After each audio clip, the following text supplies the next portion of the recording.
What if I told you that a simple duplex that costs $170,000 could bring in $5,000 in rent every single month? That's exactly what today's guest, Will Gaston, has done, renting to college students. But before you go out to buy near a campus, you need to hear the full story. Because while the profits are huge, the headaches can be just as big. And this is something I know personally investing in a college town. So if you're still curious, in this episode, we're going to break down how college student rentals are the most profitable and painful niche in real estate investing.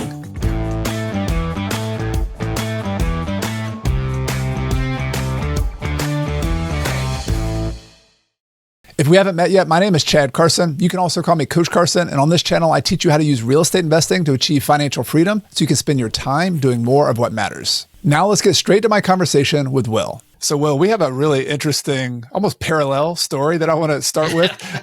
The fact that for those outside of South Carolina, we got to give you some context. I have a Clemson football helmet in the background here. Will is wearing a South Carolina Gamecocks jersey. He's repping the Gamecocks. He graduated from the University of South Carolina, I think in 2002, right? 2002, yep. I was a Clemson grad in 2002, and we both have been doing college student rentals for 22 years or so now. Yeah. And so what I'm really curious about, Will, given all that, and that's really a fun parallel, like what were your first steps? Like kind of what was your backstory going from college into getting into this rental game where you've now really kind of gone all in on it? I appreciate the all in reference, by the way, as first dig at Carolina. But yeah, my story is a little bit weird in that I never put any thought into real estate really until I started, but went to South Carolina, graduated in 2002, went to Alabama, got my MBA, and then I kind of floundered around for a couple of years in Columbia trying to figure out what I was going to do. And I was bartending. And this was back, I'm sure you have a bunch of countrywide mortgages. Like if you could fog a mirror, you could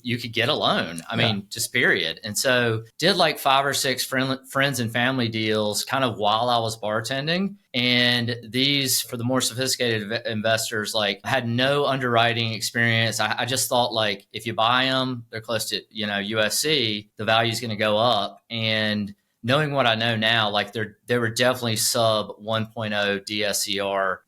I'm using the term deal loosely. Like it definitely was not a deal. I'm talking, maybe 2, 3, 4% cash on cash. A commercial underwriter would have never let me buy any of that stuff, but I didn't ask one. So basically from there, I figured out like when the market started to sink in 2007, I was trying to re-rent the properties. And I noticed that when I was putting stuff up, like mostly students were responding. And it seemed to me that their budgets were less price sensitive. And Chad, as you know, like if you raise the rent $1 and you split it 5 ways, it's 20 cents per person. But if you raise the rent on a family $1, that's $1 usually from just the one person. So there's tremendous upside in students because of that. And so kind of went from there. I would buy like, 2 or 3 deals a year, and probably around 2010 or 2011 is when I got my first decent deal, bought a 3-bedroom and was able to burr it, but really just kind of like didn't do much research. I've always just been an action oriented person, but what could have saved me a huge amount of headaches would be if I would have just worked for a developer for 6 months or a property man. I mean, just anything. Like I had no mental or physical or financial infrastructure to handle anything. Like I just thought I bought this house, it was flipped. These girls are going to live here. It's going to go fine. And it did not go fine. Well, I admire the action taking. I feel like entrepreneurs that I know who've been successful, there is a little bit of that where you're just willing to jump in there and try it and figure it out. So like, I respect that.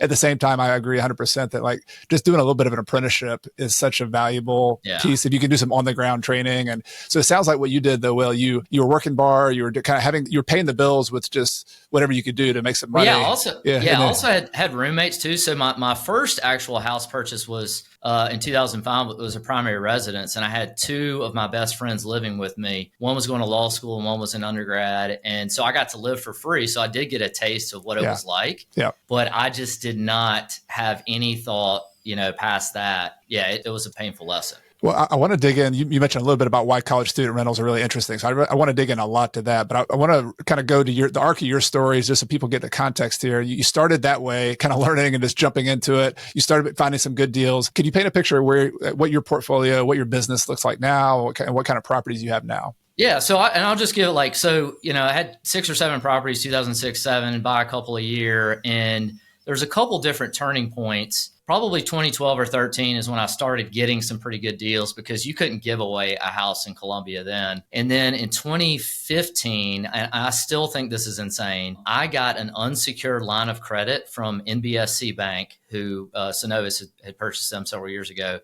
was unsecured line of credit for $250,000. So basically a credit card at 4.5%. So it's tied to a variable rate, but the variable rate was really low then. So I could just go pay cash for properties and also buy properties in good locations. And I also was learning more about construction loans, which I didn't know. So went gangbusters 2015, 2016, and then started developing in 2019. And then what really I owe most of my balance sheet and net worth to is COVID, because I had, millions and millions of dollars of debt in 2020 and 2021. And the value of pretty much everything I owned doubled over a 4-year period. And typically in Columbia, that would take about 20 years. But now I own about 150 units. It's just my wife and I. I do have partners with 3 individual properties. I just recently started doing some partnerships, but I have about 300 students that rent for me every year. And then I have an in-house team of 5 or 6 people that kind of manage my portfolio, because I live in Charlotte, North Carolina, and my portfolio is in Columbia, which is about an hour and a half away. But they do a wonderful job, and I kind of oversee them, but they mostly handle it. And I work on new developments and new infill projects. Beautiful. All right. So a mix of development. You start off with existing older properties, Yep. But the niche you're in is you have properties that are typically anywhere from 3 up to 15 bedrooms. I hear that right? Yeah. So and I know you have this similar issue in Clemson, but college kids love to live together, and I was in a fraternity. I was a Sigma Nu at South Carolina, and so I lived with roommates in college, and lots of the kids that go to a school like Clemson or South Carolina want to live together. The problem is in Columbia and a lot of college towns, they have an unrelated persons ordinance. It basically prohibits that because they don't want to have people having, big parties. So the way that to legally still do that for a student is to rent a duplex or a triplex or a quad, and then the kids can still live together. So kind of my target niche is the, 3 all the way up to 15 kids. So I have a 6,000 square foot property, 5 unit, where 14 guys live, same fraternity. They just renewed their lease. I've got 15 bedrooms. I've got 12 bedrooms, 10 bedrooms, 8 bedrooms, things like that. It's a lot of work. It's a lot of herding cats. And if you don't know what you're doing, it can get really ugly real fast. But if you train them well, give them good systems, and have the right kinds of property, which is the most important thing. Like, to me, property managers and tenants get blamed all the time. But as someone who's owned lots of really different kinds of real estate, some really bad that I still own, some really great that I own, and lots of stuff in between, what deserves the most heat and praise is the physical house. So that's why I started doing more development, because what I've seen in the market is, kids growing up in Buckhead or Myers Park or, Charleston in a $2 million house that's brand new. And now they're moving into a $60 million dorm that's brand new, into a $14 million brand new sorority house. And then their junior year, they're moving into a, student tower that's brand new. And then they move into my house right beside 5 Points or Williams-Brice Stadium that's 110 years old. And they get really, really fired up if there's any issue with the functionality or just kind of anything. And so what I've seen a huge increase in the standard and the willingness to pay for that, by the way, too. Like, when you and I were in college, my dad, and I love my parents are wonderful. Like, one of the jokes I always say is, like, my parents would have let me live in like an asbestos-filled Russian dungeon if he could have saved $7 a month. And now it's like, do my kids have crown molding? Girls are in tears if they don't have landscape lighting. Like, I joke about that on social media all the time, because it's crazy to me how high the standards have gotten. But in the kids' defense, they've been trained the last 4 years, or basically their whole lives, to have high expectations. Well, you're teaching me a lesson already, Will. Like, I'm thinking about my own portfolio, and we're starting to build some new houses, but our student rental stuff is almost all old stuff. And one of our best locations, like walkable to downtown, walkable to the bars, walkable to campus, this old, used to be a commercial building, but it's in a residential neighborhood, triplex. It's grandfathered in for being a triplex, but it's old. Like, we have somebody just moved out of this unit right after the turn because they found out there was like some rust or, little it's kind of condensation on the every year. On the vent for the air conditioning. Everything basically in student housing is mold. Yeah, exactly. Everything is mold. Yeah, so they panicked, and I just said, "Hey, move on. We'll get it re-rented." But I'm just proving your point here. Like if that were brand new, I would probably get a lot more rent and also a lot less hassle. So I that's a very good insight. Yeah. So I would say like the way I tackle things like that is highest and best use. So it sounds like to me, if it's walkable to, Triple T's or just downtown, like that stuff needs to be, really, really nice and gutted. Like every single big college town has a slumlord that owns lots and lots of stuff that he or she knows is going to get rented regardless because of the location.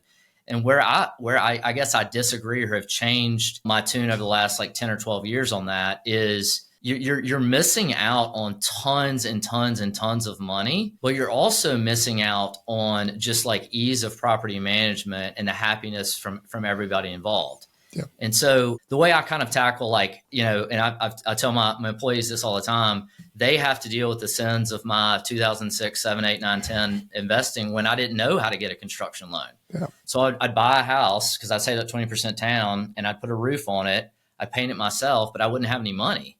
I didn't understand you could go to a community bank and get 20 or 25% down on a huge project. And so I'm just a big believer in it's a lot easier to raise somebody's budget than it is to lower their expectations. And the wrong way to go about college rentals is to lower the rent. The right way is to make it nicer. Kids that I rent to, and probably that you rent to as well, if they're not like actually taking out of their current checking account, it's coming from a loan or from their parents, they just don't think about it like a normal rational purchase. They want something nice. It's a different mindset. It's a premium product. And so that's right. That's a good segue. I want to go to for people who are listening to this and are not as familiar with college student rentals, I want to sort of make the case on why this is, I'm kind of framing it as this is one of the most profitable niches and also one of the biggest pains is at the same time. Yes. I don't know if that's accurate portrayal for you as well. No, I think I've actually used that is, to me, it has really sharp edges. There's nothing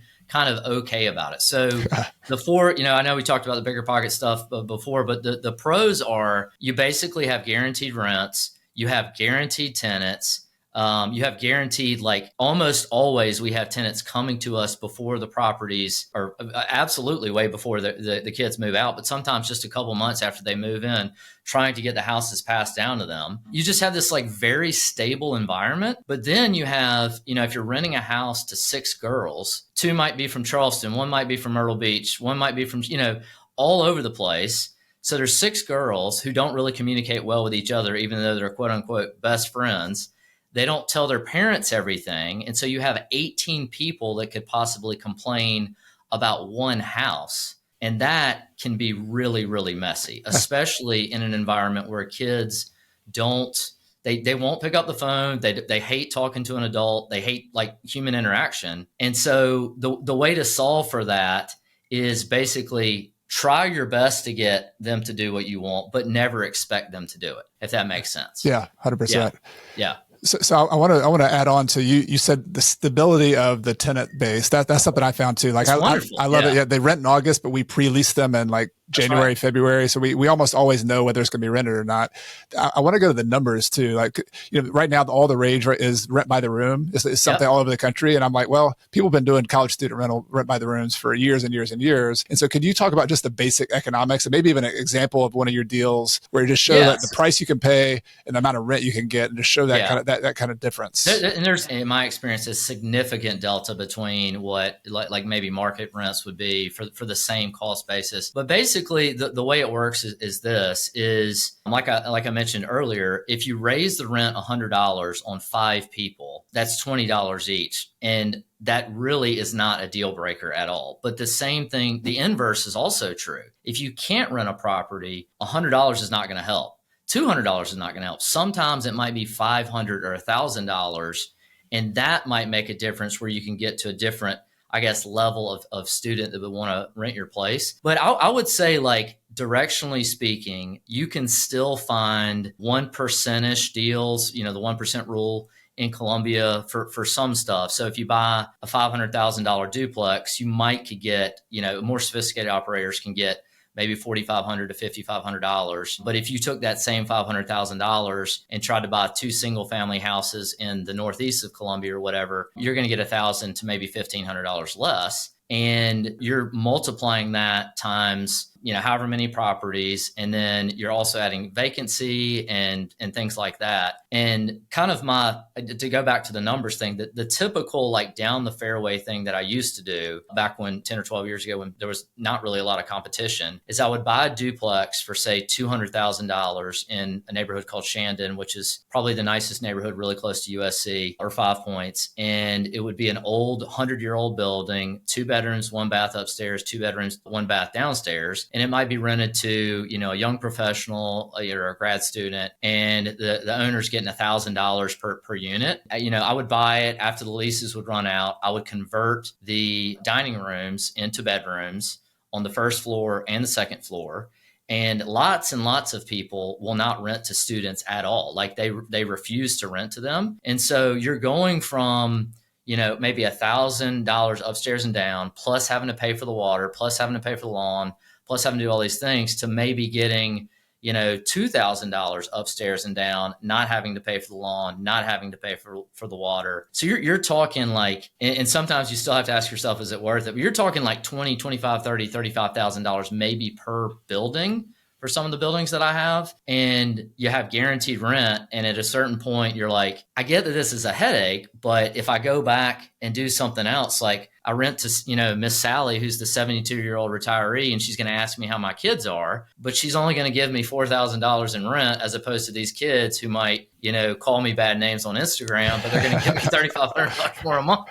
It's worth the hassle. That's right. Yeah. It's just like everybody's got their price, and I guess mine is closer to the 1.5% rule. Yeah. And the bottom line is you're able to make what a lot of people hope they can make in real estate or talk about, but never really have a hard time finding with traditional rentals, is that you can get these deals that are 1% rule or better, even better, where you can actually make a positive cash flow and build a cash flow business. Yeah, you definitely can do that. And that was one of the things that I had to learn and kind of, for lack of a better term, grew up on or was raised on, because I have loans with probably, 14 or 15 banks in Columbia now, like community banks, small bank types.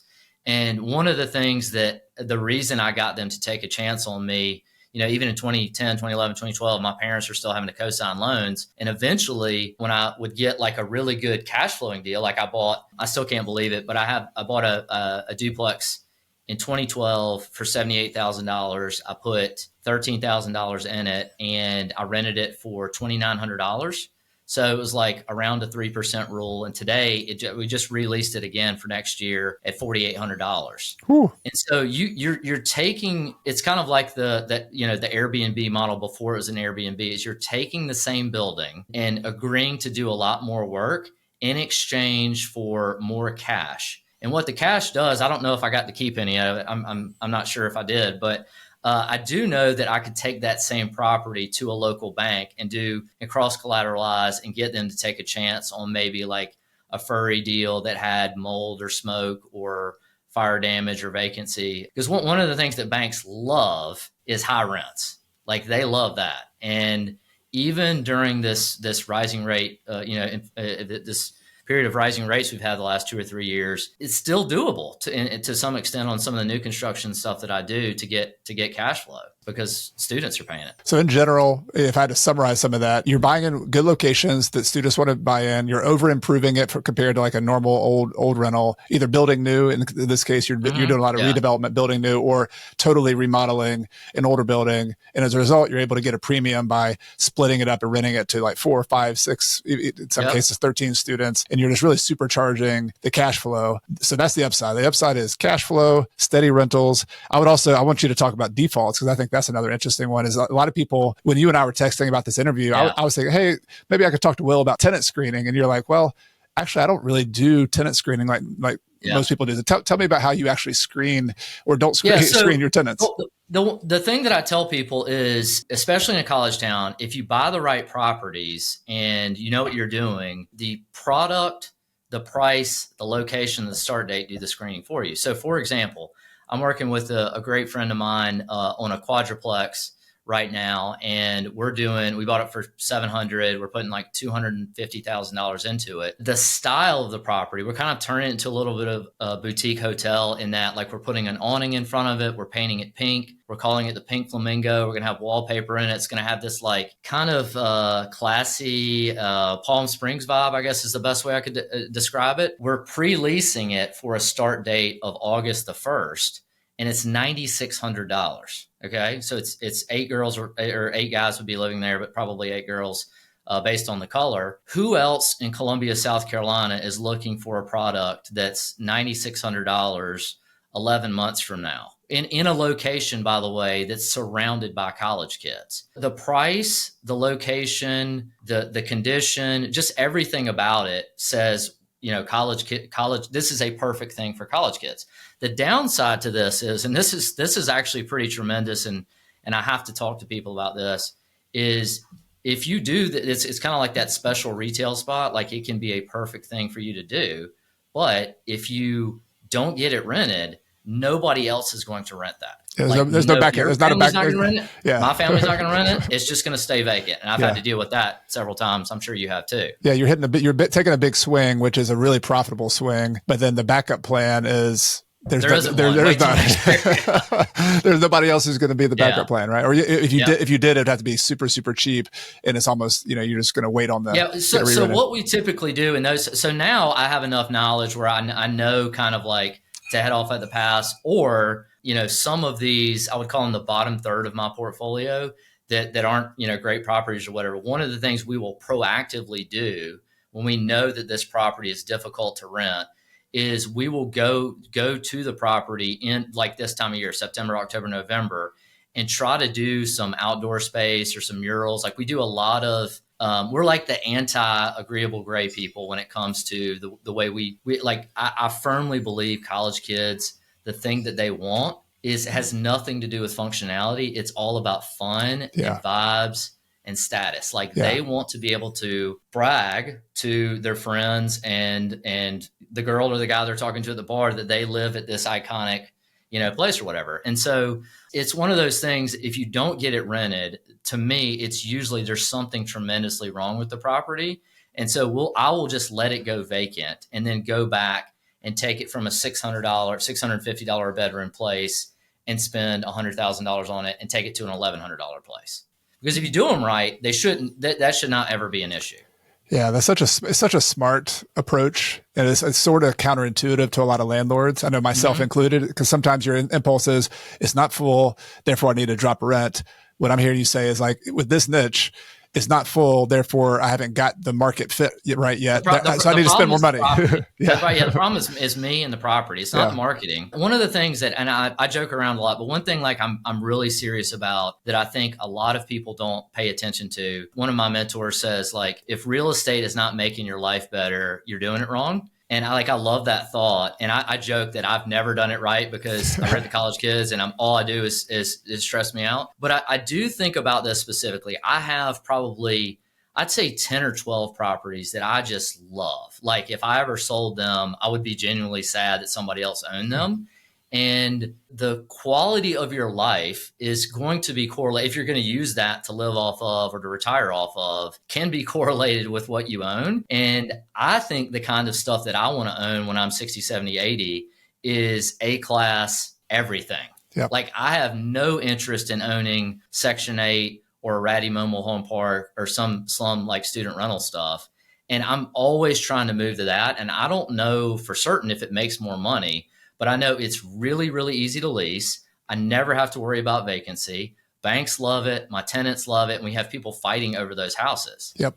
Yeah, same here. It reminds me, a mentor of mine, John Schaub, it's a different niche, but he said when he grew up as an investor, he consolidated and moved up in price to more Class B, Class A houses. And I'm 100% with you. Like, not only is I think it's easier on you to lease, but I find like one of the cool things about real estate is there's pride of ownership as an investor. That's right. Right. I mean, absolutely. I like driving by some of the buildings we have that are downtown. They're near, and it's like, that's a beautiful old duplex, or that's a new construction property that I take a lot of pride in. And I think that's, we are providing housing for people, in this case, student housing, but it's cool to have take some pride in it. Like this is a place that I like owning. Yeah. And I think the other thing in regards to that is when you have great property, then your reputation will follow you with other things. And if you do like one or two interesting projects, so I'm sure you've heard of them, probably read some of them, but a book I give away to young, college students all the time is Purple Cow by Seth Godin. I love that one. And I've read it a bunch now, but it kind of punched me in the back of the head of, if you do remarkable or great work, then your network will show up. And I just started doing like really kind of crazy and interesting projects. And it's so much more fun to have lots and lots of kids really, really want to rent it, as opposed to maybe one or two groups that can't find anything else. And it's fantastic marketing. You're the guy that owns that. You're the guy that owns that. Like, that's really, really helpful for other deals, and to prove to buyers, sellers and brokers and bankers, like, you're going to do something cool with the property. And it's also a little bit more rare. Like if making a profit is doing thing that has a low supply and a high demand, there's fewer people who are willing to stand out. Most people want to do the agreeable gray because it's agreeable. Everybody, nobody, it's not scary. Whereas entrepreneurs, the best entrepreneurs, are willing to have the purple cow, the pink flamingo, house or whatever. And when you do that, yes, on paper it's a little bit risky, but it also nobody's willing to do it. Therefore, there's a small number of properties and people who are doing that thing. So you have the whole thing. There's nobody else competing with you, really. Yeah. And I think when it comes to those situations, I want to speak on this too, because the first like post Purple Cow project that I did, it is one of the wildest, I love this project. It's my favorite project of all time. I gave a designer a huge budget and I said, like, you go crazy. So I met with her the first time and I was like, this is not even close to crazy enough. And the end result, I can't describe it. You just have to watch the video. All right. It was two duplexes on a corner, one street being Butler Street and one being Klein.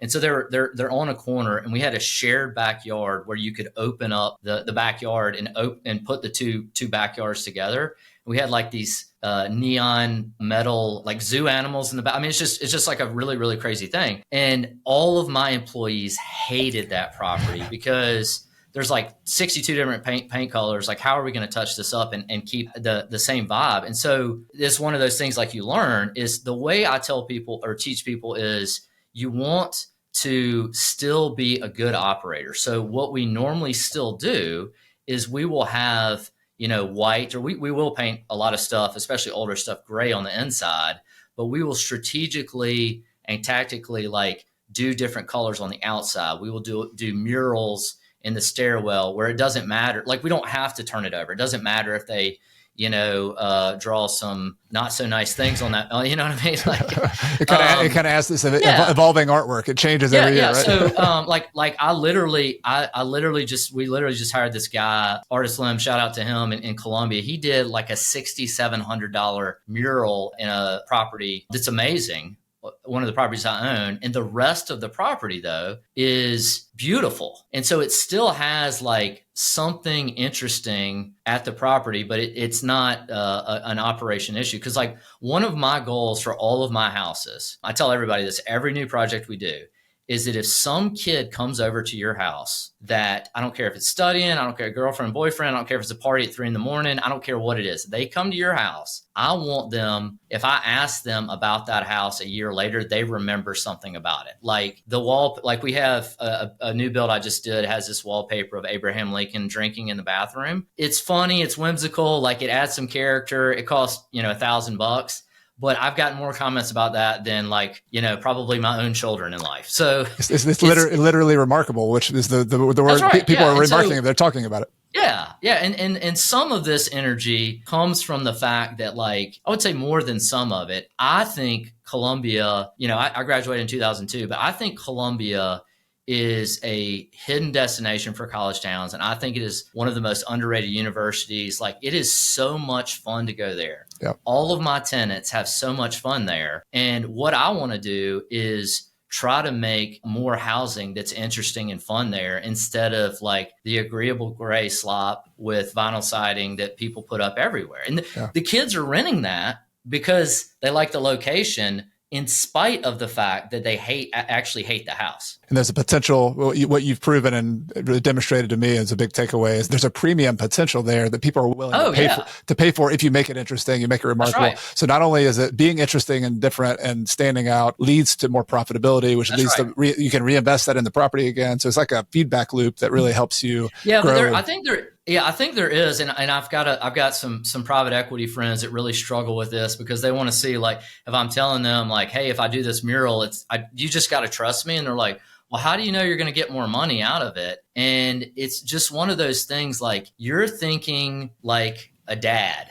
You're not thinking like one of 6 sorority girls who has their dad's credit card, who is going to just strangle their dad if he doesn't jump in with these other families and rent this house. Like, what you ideally want is every single kid would want to rent your house, but not every kid necessarily has the budget to do so. Like, the opposite is terrible. Everybody has the budget, but nobody wants to rent it. Got it. So you're purposely being at the top of the market. Would you call it like top 20%, top 10%? Yeah. What do you think? I won't do anything. Like, I was looking at a property this morning, and my construction budget on it would be twice what the purchase price would be. I don't want to own, back to Seth Godin and like being in the middle. The worst thing to be in a college market is you can be one of two things. I prefer the first one, but you can be one or the two and still succeed. Is you can be at the very top and just cruise because you're getting your stuff leased for you. Everything's in good shape. You got, a handyman, but that's kind of it. Or you can skip all that, or you can go to the very bottom and charge $600 or $700, a bed, and have stuff 3 or 4 miles from campus. You'll always be occupied because there's tons of great kids, hardworking kids that are just trying to pay their way through college. What is miserable to own is in between that, 100%. Where it's like a nondescript location. There's nothing remarkable. It's just like average living room, average bedrooms, average. It's just like, because you're trying to think about this, Chad. I'm paying for my kids' health insurance with college rental money. So I'm like, I don't want to beg 6 KAs to like rent a house. You know what I mean? Like, that is the most soul sucking situation known to man. What you want is, this is amazing, and I'll let you guys fight over it. Yeah. What's so cool about this, Will, is that what you just described is either being on the top of the market or the bottom of the market. I'll tell just a quick bit about my story too. I am that other side of the market, but I've been playing not very well in the higher end of the market on a few of our properties that are more well located. So this has been very helpful for me to think about. Some of those just are in that ugly middle. They're remodeled, but they're not remarkable. So that's one idea to take away. But like, my niche has been in Clemson is I have a lot of studio apartments. I have 1 bedrooms. I have 2 bedrooms. I try to be on the cat bus line. Mm-hmm. And I always look at it as like, everybody wants to be downtown. Yep. I want to be in the next neighborhood over that's not downtown, but it's still, you could walk if you get, if you can't drive home at night, you can walk all the way home. It's 1.5 miles. You can be on the bus line. So it's like, it's got good location qualities, but it's still affordable, and it's still for people who don't have a car. So it's a little different.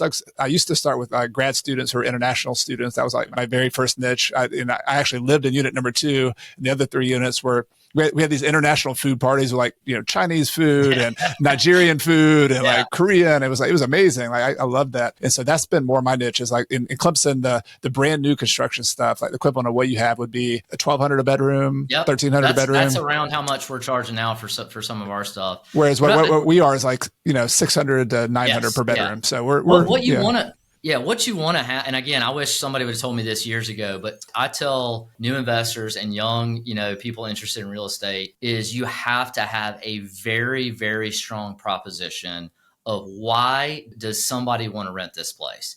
That for most everybody in America, it is just a little bit cheaper rent, right? So if you could save $100, like, people are very sensitive about rent because it's the most expensive, expense. But it just doesn't work that way for not all students. I'm not saying I know everything about all students at all, but for lots of them, that's not the thing that they want. And so it just needs to be loud and clear, whether it's the location is amazing, or it's super cheap, or everybody has their own bathroom, or it's got a huge yard. That's a thing lots of kids in South Carolina love too. Yeah. All right. So I hope people are intrigued by it. This is an interesting niche, whether you're on the top or on the bottom, but particularly on the premium. I want to talk about the pain, and then I want to talk about some of the systems that you've built. That's the best help. part. Yeah. The reason some people won't get in this, let's talk them out of it now. Yeah. And what would you say, or just, what's a punch list of some of the reasons somebody would not want to get into college rentals, or what's something you have to overcome in order to deal with this? I think the first thing I would tell you is I think one of the reasons I've had success just I guess more specifically to me is, so I was my tenant. So I was in a fraternity. I did social chair. I was rushed. Like I was doing all of the things that my tenants are doing now. So it's like, I was on the prosecution side. Now I'm on the defense. Like I know exactly what they're going to do.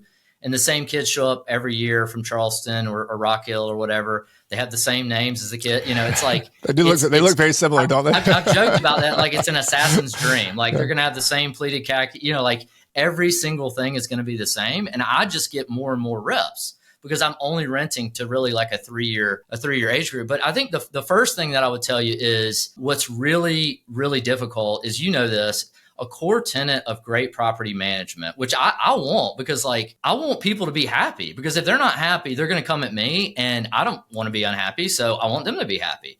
And one of the most difficult things is this scenario where one or two of the kids, we require each house have a house manager. So basically we figure out who the most responsible, who's the pre-med kid. Like, all right, you're the house manager. You are going to disseminate all the other information and like collect the rent and all that kind of stuff and make the payment on AppFolio.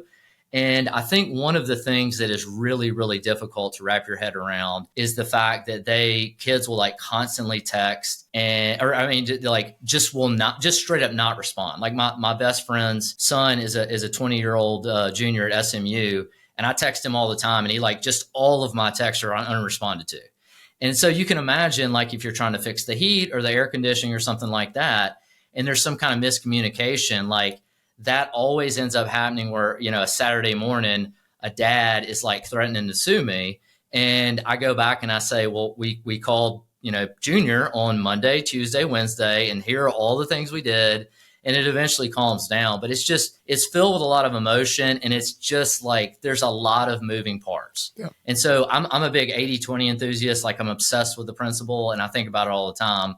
Again, the way to solve for it is if you have a nice property, then start with that. And then after that is basically you just do whatever the kids want. And I'm joking, but I'm not joking in that my friend that I'm doing the Pink Flamingo with, she's going to be managing, she's a co-owner with me, and she's going to be managing it. And I've already instructed her, like, here's what's going to happen when these girls move in. They're going to be absolutely ridiculous. They're sophomores. They've never lived off campus before. That's okay, because we've already created a ton of equity, and you're just going to give the handyman the phone number. And we're just going to pay the bill, like just full stop. Because if the first tenant complains about it, then the next tenant's going to complain about it. And there are like 0.01 or 1% issues, but mostly it's like, do you want to spend your days arguing with 5 or 6 girls? And then that escalates into a city councilman in Charleston, who's a lawyer, is on the email chain, and then, so on and so forth. Like I've been in so many uncomfortable situations with kids. I finally got on the other side of the midwit meme, which is, oh no, just do whatever, just make the tenants happy. Like this is a long-term game. Just make them happy. So you said that you let them have the phone number of the handyman and said, just go fix it. Just go do it. Yeah, I'll do that for them. But like I've joked about this, but it's serious. Like we have some girls at a house really close to any South Carolina folks listening, very close to Salty Nut and Pavlov's, RIP. Big shout out to Pavlov's. They have put in 24 work orders in 10 months in a house. Out of everything that I own, if I could live in one house, it would be that one. Like it's a wonderful house. It is old, but it's one of those things. I think you're going to really struggle unless you have scale, or you have like maybe a boots on the ground handyman who can kind of oversee it. Because if you're not, you think you can manage people with like VAs and stuff like that. It just does not work with students. Like they need to see you. You need to go, drop off some donuts, like if it gets nasty, Yeah. Heaven help you. That's all I got to say. Yeah, you got some very wealthy people who have either they're an attorney or their friend's an attorney. Yeah, exactly. So the number one big challenge I'm hearing is just the people. You know, they're new renters. Functionality wise is it's like if you're waiting tables, you know, on 18 people. So a 6-bedroom, 12 parents, 6 girls, 12 parents. If you're waiting tables on 18 people, at least one of those people is going to be unhappy with you the whole time. And it's mostly about being okay with a handful of people, trying to make them happy, and then they move out after a year. And you just do that until the amortization kills you or you know, something else. So another person that I know, or a group of people who usually create problems, and I've seen this for myself, are not the kids themselves, but the parents of the college students. Can you talk about how you address that issue? I have very strong opinions about this, but I will say this. I think, you know, I'm a parent. I've got 2 daughters, 11 and 8 years old. And when my oldest daughter was born, the very first thing I remember after she starts crying is like, man, I'm going to let her pick out her own college house because like she can figure it out. There's not this need to like oversee all of every part of the college experience. And we get so much activity from parents. And I was like, I don't care. Like, I'm not talking to you. And all that does is piss off the parents. And so now I literally just am like, whatever they want, make them happy. And because to me, real estate is mostly about creating or capturing value on the purchase. Hopefully, starting with that. And then you're forcing more of it when you're building something new or remodeling something. And so almost all of your win is going to come from that. And then the longer you stay in real estate, the more the amortization table is on your side. So it's like, these are just kind of tiny little things here and there. And even if it might be $500 or $1,000, but over the long term, you can get almost, or I would say this, I always tell people, try to get most of the upside without most of the downside. So I will train people, like, if you're at the beach with your family on a Saturday and these girls call you with the backed up sewer line, call the expensive plumber. Like, these things are going to happen. You can't do much about them. If you want to spend your time arguing with these girls to try and ask them what they flushed down the toilet, you can. But also, this is predictable 20-year-old human behavior. Yeah, it's like you're pushing against the reality instead of just saying, right. Yeah, that's the reality. I live really resentful of myself for that, because I think I shut that down immediately when I meet with young investors, and I'm like, what's going to get you to where you want to be has nothing to do with arguing about repairs. Full stop. It is big wins. And that's it. Yeah. And this is another habit. And this kind of goes back to the business model. You're in a premium business model where people pay for that. They also refer it to their friends. In an ideal situation, you have this amazing house that cash flows really well, that each friend, like the next friend, begs to take this property over from them, and you never have to market it. So like that's the end. The end goal is that you've created value, and then you keep like rolling that value forward through like leasing. And the other end of the spectrum is low end rentals, where you're renting it for $600 per bedroom, and that one $500 expense is like your entire month's rent. Tough. Yeah, that's tough. Yeah. So it's a little different mindset, right? But I like that you solved one of the main problems, which is people are kind of picky when they're paying for a premium product. And your response is build all my systems, all my people around, just make them happy, solve the problem, don't argue about things, just figure it out. It's going to take care of itself over the long run. Yeah. And that's you and I tell people we are in the get rich slow game, and so if you're arguing about something that doesn't have a comma in it, when if you own 5 or 10 or 15 properties, like 99% of your net worth has come from these 5 to 10 to 15 unit people, me too, is from making offers, like capturing the equity or creating it with the value add, and then getting it leased. You're protecting that equity position. And that's almost all of it. And that doesn't mean all this stuff doesn't have to be solved. You do have to solve it. But to me, it's like, give yourself a break, because what you want is a repeatable process in real estate. Because if it's miserable, you're going to stop at one and maybe just sell that. Yeah. So are there any other problems that stand out to you, Will? And then I want to transition also to like, what systems or processes or team do you try to build around your operations as this college student rental business? Yeah, I think the other thing, it's just complex. Like one of my friends, Chris Powers at Fort Capital and DFW told this story one time, but the reason he moved from student housing to multifamily, and now he just does industrial. And I love this thought of at a multifamily building, if you have 300 units, you have 5, 6, 7, 800 people living there. You have guests, you have dogs, you have, vendors, you have all of these people, rubbing up against each other. And that's going to cause problems.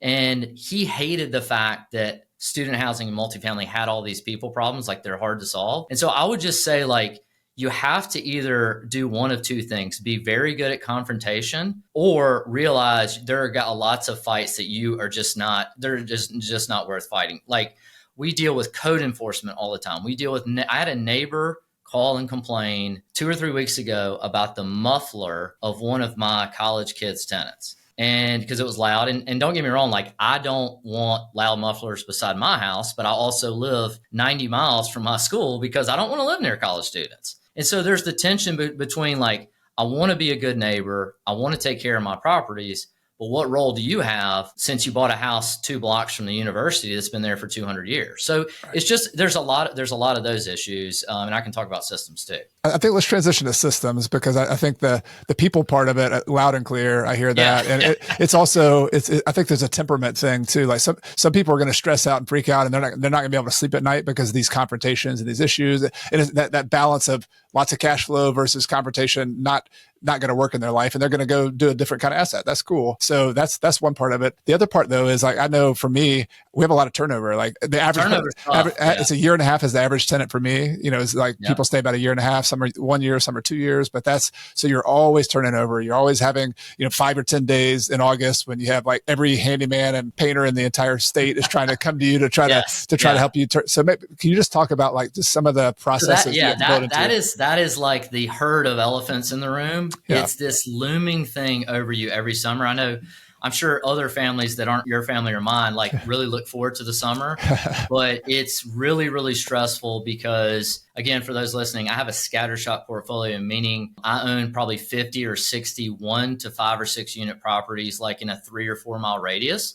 So it's not one building where you can hire 3 painters to come in and, like, a big crew. It's a 900 square foot building here and a 5,500 square foot building over here.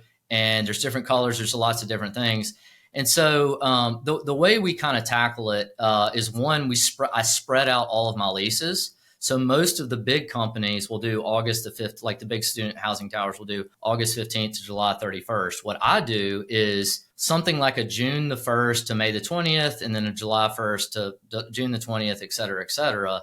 So I might have, 10 or 15, because we have lots of renewals too. I have 10 or 15 turnovers around a 15-day span. And usually what happens is some of those kids will turn the keys in early. So that's another thing people don't think about. They're paying for a full year, but some of these kids are only there like 200 days. If you think about, summer break, spring break, winter break, et cetera. So we're doing that. Have 5 or 6 people working for me, usually 2 or 3 handymen in the summer. And then we'll grab some college kids or some painters. But it's pretty daunting when you have, 4 or 5 houses that are just wrecked and you don't know, like, how you're going to solve for that.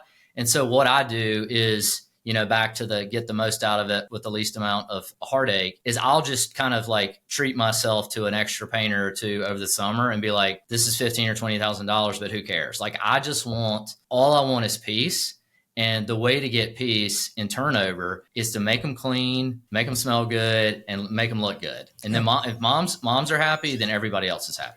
Do you have some pretty good checklists at this point? Do you have, like, processes and like, hey, if you're a painter for me, here's my protocol, here's my standard? Yeah, like we have the codes at Sherwin-Williams, got the account. They just go over there and knock it out. And the other thing we'll do too is we'll do Zoom meetings about 30 days before the kids move in. So a lot of these kids are signing leases 8, 9, 10 months before they move in. And so they don't remember what day it is, the current day. They don't remember what we told them 9 or 10 months ago. So we're trying to kind of suppress the expectations of a 100-year-old house if that's the case, but also knowing we're going to try and improve the quality. So when they look at these houses, there might be 6 guys, hung over at a duplex on a Friday afternoon, and it looks disgusting. And so when they come in and it's clean and it's painted, we hope that we, have exceeded their expectations. But just trying to, like, do the best you can. And then if you can't, apologize. And then if you can't, if that doesn't make them happy, then we'll figure out a way to do that with, giving them allowance for something. Got it. So there's one other part of your operations, which I think is really interesting. A lot of people think college student rentals, they think rent by the bedroom and have a lease on each one. You do things a little differently. Talk about how you do your leasing. Yeah. So we do one lease for the whole property, and it's jointly and severally liable in that, everybody is responsible for the whole thing. And I totally understand why this terrifies parents. But one of the things that I would say is if my daughter,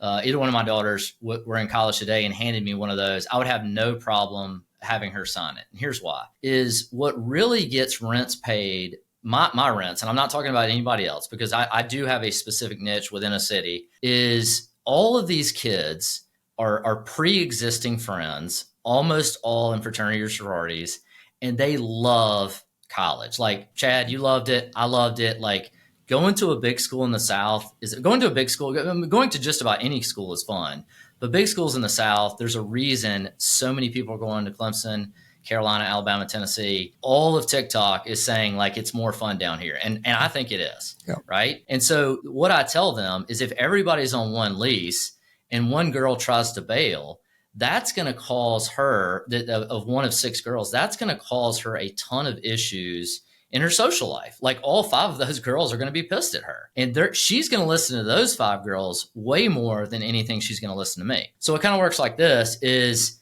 Olivia will send an email saying, Chloe is going back home. She got in a fight with Caitlin. She cheated on her boyfriend or something. She stole my lean cuisine.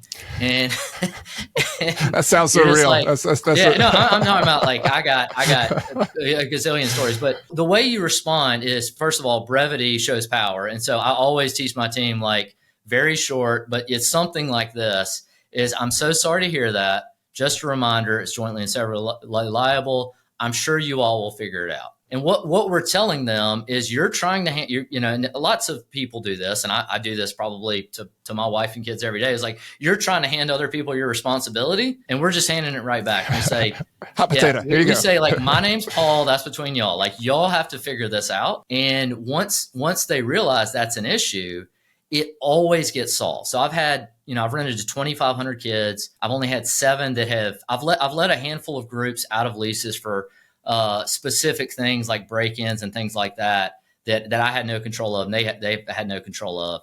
But directionally speaking, out of everybody that signed a lease, 7 have not paid their lease in full. And out of those 7, 6 of them, I would argue I screwed up. I just mismanaged the situation. I had one studio in 2012 or 13 where a kid lived there, and he bailed, and I have no idea how to get rent from him. But pretty much anybody, I feel really, really good about it, because even if they complain about something they don't like and they want to try and get out of the lease, we try to fix it. I'm not just going to let you out of it. You signed a contract. I have nobody to replace it. I'm sorry you're unhappy, but we're going to try and fix it. That doesn't mean that you can just move out. It doesn't work like that. I think that'd be a misconception a lot of people have. A lot of people might think, their problems with college student rentals, but payments, your experience, my experience, is not a problem. Is not. I've had evictions, but not on my college student rentals. Maybe one. I could think of one in 22 years. And so that's really interesting. So one of the things I tell people, so when you buy an industrial building or you buy a self-storage building, what you're doing is you're getting financial uncertainty. You don't know how the market's going to shake out, in exchange for operational certainty in that it's going to be easy, right? And what I do, student housing is the opposite. So I know that Braxton and Preston and Connor are going to pay their rent, but I don't know what else they're going to do. I had a guy discharge a shotgun in a basement one time. Oh boy. Not ideal, right? Yeah. And that was a one-time thing. But you have and I joke about this stuff all the time, but the average kid and the average group is good to great. There are outliers in everything. The thing that is sometimes difficult is there's a lot of learnings. You have to teach them how to use a thermostat. You have to tell them, don't put your couch over where your air return is. No, you can't park in your neighbor's azaleas, et cetera, et cetera, et cetera. So you have to teach them how to do things, but they're mostly good kids. This is part of their learning experience. Their parents want them to be there. They want to be there. They love it. some of the funnest times are when they will give like my manager or a handyman like a hug, or I know stories like some of my friends have had things written inside, studs or drywall where they're like, we missed this place. Like one of my buddies, Braden, has a property a couple doors down from me, and the girls got the street number tattooed when they lived there for 3 years. And it's like, it's really, really cool to know that. And I've got one specific example. These girls, they rented from me in 2008 or 9. One of the girls' husbands is a friend of mine now. He's in commercial real estate. Ran into him, and he told me they still have a text chain called South Maple Street to this day. All 8 of them. And that feels good. Yeah, that's cool. Well, I could talk to you for another hour about all this, because I think this I can talk too. This is one of the most fun, and I want to do this again. So maybe we can connect and have a beer and talk. Absolutely. But I want to bring this around. So people have heard a lot of the positives, the cash flow, the benefits, the steady rent. We've heard we've been honest about the downsides of college student rentals and operational difficulties. If you had to wrap all this up and say, like, who is this niche good for, and maybe who shouldn't pay attention to it? Is this a long distance niche? Is this a local niche? What kind of person? Yeah, I really worry about that. I think, and I've told younger, 22 to 27-year-old commercial real estate guys, I'm like, you can lean into this advantage knowing, like, one of the things that we did recently is we built an outdoor space that probably cost $15,000, and we got, I believe, $1,600 more a month from that outdoor space. And I would argue about $200,000 in value to the property because of that. And I just know, like, it's close to Williams-Brice. Kids are going to love it. It's really, really cool. And like, use the advantage that you have. And to me, if you're a younger person, you can kind of understand that a lot closer than somebody, even my age or older. I think it could be a really good fit for a younger person that can but they also have to be able to, stand their own with usually wealthy parents. And the opposite of that is anybody that is looking for passivity. Like it is much, much closer to owning a hotel than, like, we will interact with our houses 20 to 30 to 40 or 50 times per year. This is not a triple net Starbucks. Yeah, so similar in respect to Airbnbs, to rent by the room. There's a trade-off. You have a lot of cash flow. But the cool thing, I think a big takeaway for me, Will, is that there's a lot of connection. We mentioned pride of ownership. Like, you're in Columbia. You're so passionate about your school, your town. I'm in Clemson. I'm super passionate about the university, the town, the nature around it. I mean, what's really cool about this niche is that you especially if you went to the school that you're also renting, like there's kind of a timelessness of it that you're connecting people, and you're kind of passing on this passion. Yeah, I mean, I genuinely, and I think the one thing I like about Columbia is like there's tons and tons of it's a winnable market, if that makes sense. Like, Greenville, Charleston, Charlotte, Asheville, Atlanta, like really, really difficult. And I think Columbia is a winnable market. And yeah, it's near and dear to my heart. So really excited about continuing on. Yeah. So there's a link that I want to provide. There's a Bigger Pockets post that you started probably 8 years ago. That is one of the most thorough posts I've ever seen on college student rentals. So I'm going to put a link to that in the show notes and in the podcast YouTube description, because people need to go read that. You have some amazing in-depth answers there. There's a lot of questions, but I also want to give you a chance. If people wanted to connect with you, hang out with you, do you have any social media stuff or other things that you connect with? I'm pretty active on LinkedIn, but one of the things that, like, I really have been trying to work on better is to get to be a better writer and communicator, and always trying to write there every day. Don't take anything I say too seriously. I think my goal with my writings I know there's like some depressed 24, 25, 26-year-old kids who graduated a couple of years ago in some job they hate, and it makes them happy to read some fraternity joke that I made. So I'm on there. Instagram, U of SC Rentals, or U of SC _rentals. I have all of our projects on there. But mostly those two places. You can hit me up there. I'm on Bigger Pockets too. But I'm just excited to be here. Shout out to Sean McKay for introducing a great guy. And Sean, I apologize for most of the bad things I've said about you. Yes, Sean is a team member of mine with Rental Property Mastery and a longtime friend as well. So, Will, you should keep writing. You're a great writer. You have a ton of humor, and also just a deep knowledge. So I'm going to keep reading it. I'm going to connect with you. Please do. Yeah, thank you. I appreciate that, Chad. I was really looking forward to this because I said before the taping started, the Retire Early book that you wrote, I think it was like 2018, 2019. Yep. I was training for a marathon, so I was downloading all these audio books. And I think Chad does the best job out of anybody I've ever read on bringing to light the pros and cons of other asset classes with like stocks and equities and things like that, because real estate can be good, but it also can be terrible. Right. And I think Chad is one of the few people that actually says that. Yeah. So thank you for that. Yeah, I appreciate it. Big fan. I do try to talk people out of it. So thank you. It's fine. It's like, no, what you want is an above average risk adjusted return. You don't necessarily want to own real estate, but exactly. It can be great once you figure it out. But Chad, thanks so much for having me, and looking forward to talking again. My pleasure. Thank you, Will. Great to have you, and we'll see you soon. In this episode, we shared why Will and I are both all in on college student rentals. But there's one topic we touched on just a little bit, but it's actually a core strategy for both of us right now in this market. And that's developing and building our own rentals. So I want to recommend my next episode where I go in depth with my builder partner about our strategy and how we build properties to rent. If you're watching on YouTube, you can click on the thumbnail above me here. Or if you're listening on the podcast or watching on YouTube, you can click on the link in the podcast or the YouTube description below. Thank you so much for watching. I'll see you in the next episode.